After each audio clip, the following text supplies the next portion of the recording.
প্রিয় বন্ধুরা, আমি আসছি আমার বিপ্লব মামার বাসায় এবং আমার পাশে দেখতে পাচ্ছেন আমার নানা। উনি হচ্ছে আমার আম্মার মামা হই আর আমার নানা। সো নানার সাথে বসে চা খাচ্ছি। আমার কাছে এই বিষয়টা খুব ভালো লাগছে। নানা, আপনি কি আপনার নানার সাথে এভাবে বসে চা খাইছেন কোনো সময়? আমার নানার আমি দেখি দেখছেন না? আহা, তার মানে আমার আমার ভাগ্যটা ভালো, আমি সৌভাগ্যবান যে আমার নানার সাথে বসে চা খাচ্ছি। তো সবাই আমার নানার জন্য দোয়া করবেন আর আমার বিপ্লব মামার জন্য অনেক অনেক ভালোবাসা দিবেন, যাতে আমার মামা আমাদের জন্য আরো ভালো কিছু করতে পারে। আর নানার দোয়া যেন সবসময় আমার মামার পাশে থাকে। প্রিয় বন্ধুরা, আপনারা দেখতে পাচ্ছেন আসলে পরিবারের বন্ধন হচ্ছে পৃথিবীর সবচাইতে সেরা বন্ধন। আমি এখন আছি আমার প্রিয় মামা আলী আজহার বিপ্লব মামার বাসায়। আপনারা দেখতে পাচ্ছেন এই যে ওনার পাশে আছে একজন হচ্ছে ওনার ফুফু আম্মা আর একজন হচ্ছে ওনার চাচা চাচা। আপত্তি এটাই হচ্ছে পরিবারের মূল বন্ধন। ওনারা বিকেলবেলা সবাই একসাথে বসে চা খাচ্ছেন আর গল্প করছেন। সর্বপ্রথম আমার নানার সাথে কথা বলবো। নানা, কেমন আছেন আপনি? আলহামদুলিল্লাহ ভালো। তো বিকেলবেলা দেখলাম সবাই মিলে চা খাচ্ছেন, ওই বিষয়টা আপনার কাছে কেমন লাগছে? ভালো লাগে, আমরা সবসময় এরকম খাওয়া দাওয়া করি, একটু চা খাওয়া আর কি, রিক্রিয়েশন এটা।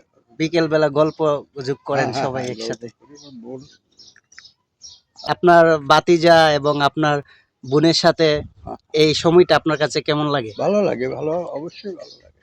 এই পাশে আপনারা দেখতে পাচ্ছেন উনি হচ্ছে আলী আজহার বিপ্লব মামার ফুফু আম্মা। সো দেখতে পাচ্ছেন। নানু, কেমন আছেন আপনি? আলহামদুলিল্লাহ ভালো আছে। আপনার বাতিজা বিপ্লব আপনার কাছে ছেলে হিসাবে কেমন? ভালো, আমার ভাইফো তো আমার লাগে তো অনেক ভালো। আপনাকে অনেক আদর করে, অনেক সম্মান করে। হ্যাঁ, সো আপনারা দেখতে পাচ্ছেন ওনারা হচ্ছে দুজন আপন ভাই বোন। আমার নানা কিন্তু একজন লেখক এবং একজন কবি মানুষ। উনি হচ্ছে আমাদের নোয়াগাঁয়ের প্রবীণ মুরব্বী, যার হাতে অনেক বই পুস্তক লেখা হয়েছে। সো আপনারা সবাই ওনাকে চিনেন। এই প্রবীণ লোকের কাছ থেকে আপনারা কি শিখতে চান অবশ্যই কমেন্টে জানিয়ে দিবেন। আমার চাচা 10-12 দিন আগে ঢাকা থেকে গ্রামের বাড়িতে আসছে। আসার সময় মোটামুটি একটু কাকার শরীরটা একটু বাড়ি বাড়ি ছিল, কিন্তু এখন গ্রামে আসার পরে কাকার শরীরটা মোটামুটি একটু ভালো। কারণ গ্রামে সহজে সরল পথে হাঁটাহাঁটি করতে পারে সহজভাবে, এই জন্য কাকার শরীরটা একটু মোটামুটি ভালো। আর এই যে আমার ছোট ফুফু ব্রাহ্মণবাড়িয়া পনিয়াউডের আমার ফুফাতো ভাই ইব্রাহিম খান, এসপি ইব্রাহিম খানের মা। ফুফু আসলে আমাদের ধান কাটা শুরু হইলে ফুফু আর ব্রাহ্মণবাড়িয়া থাকতে পারে না। আমাদের ধান কাটা দেখার জন্য বা আমাদেরকে হেল্প করার জন্য গ্রামে চলে আসে। কারণ কিভাবে আমরা ধান লই, সকাল বিকাল বৃষ্টি, কখন রোদ উঠে কখন বৃষ্টি উঠে, ব্রাহ্মণবাড়িয়াতে এগুলা টেনশন করতে করতে কাইলি হয়ে যায়। এই জন্য ফুফু সরাসরি গ্রামের বাড়িতে এসে পড়ছে। আইসা আমরা কিভাবে ধানটা লইতাছি এটা নিজের চোখ দিয়ে দেখতাছে এবং আমাদেরকে যতটুক হেল্প করতেছে, যেভাবে পারে এইভাবে হেল্প করতেছে।